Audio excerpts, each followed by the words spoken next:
Pour sa deuxième journée d'études et de formation, le comité URBH d'Île-de-France a souhaité réunir ses professionnels de la santé et de l'industrie sanitaire dans les locaux de la blanchisserie interhospitalière de Neuilly-sur-Marne, située dans le parc de l'établissement public de santé mentale Villévrard. Merci. Bonjour à toutes et à tous. Bienvenue pour cette deuxième journée d'études du comité URBH Île-de-France.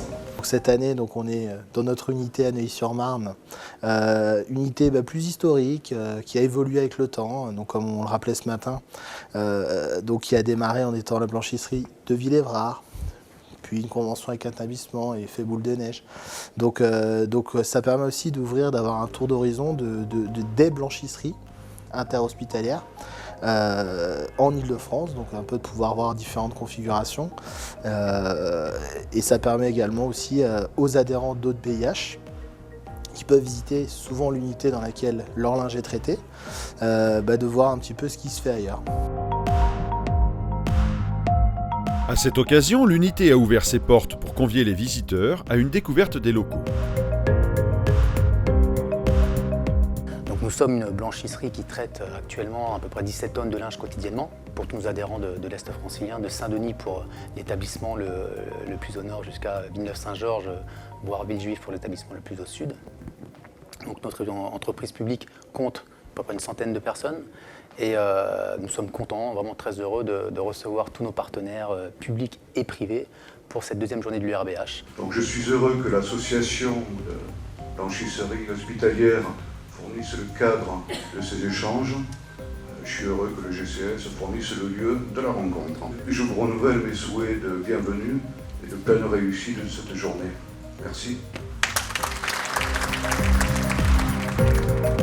La journée a commencé par une conférence sur la traçabilité du textile et des contenants et se poursuivait l'après-midi par une présentation de systèmes de distributeurs de vêtements pliés.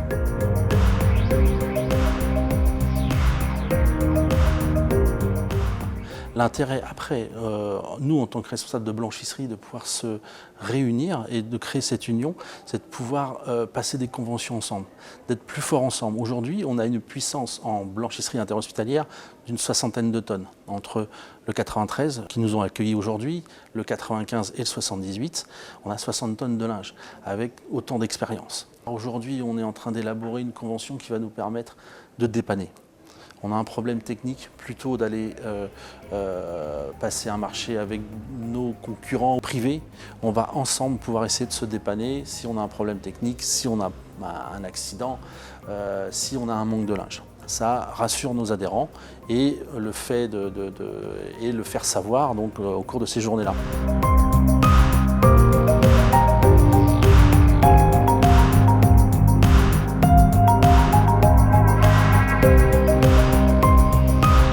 C'est vrai que ce sont des moments privilégiés où on peut poser des questions, connaître l'état du marché et puis aussi, c'est très important pour nous, d'avoir une vision sur les solutions innovantes pour nos patients et pour les hôpitaux. Des démonstrations étaient également organisées à l'extérieur des bâtiments. J'ai été participer à la démonstration dans le camion pour un autre distributeur, un autre mode de distribution de vêtements. Et puis les collègues de la blanchisserie de Villévrard, que je ne connaissais pas. Et j'ai été très bien accueillie à cette journée. Et moi, je serais très intéressée pour qu'on puisse avoir des réunions d'échange pour connaître comment fonctionne chaque blanchisserie interhospitalière, d'avoir des retours d'expérience sur notre mode de gestion du personnel et le processus de production et les relations avec les hôpitaux adhérents à nos blanchisseries interhospitalières aussi. Et la blanchisserie de Gonesse est sur le terrain de l'hôpital de Gonesse, donc ça peut se faire même au sein de l'hôpital de Gonesse. De la zone de tri au secteur propre, de la sécheuse repasseuse jusqu'au casier de l'expédition, les invités ont pu arpenter les différents circuits de la blanchisserie interhospitalière de Neuilly-sur-Marne.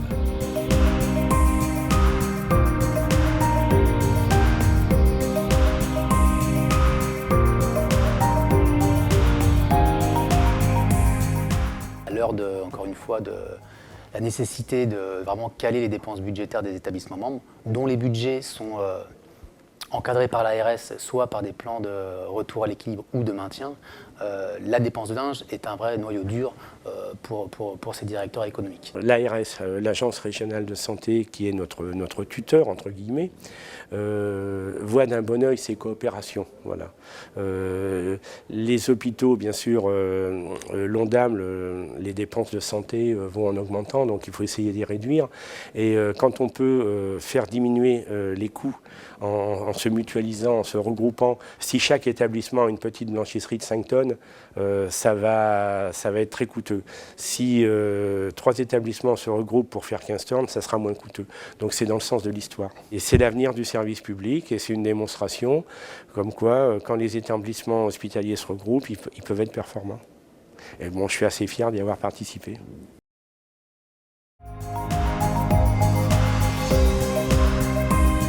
Cette journée riche en échanges a permis à chacun d'enrichir son réseau et apporter matière à renforcer ses perspectives d'avenir pour le secteur logistique hospitalier.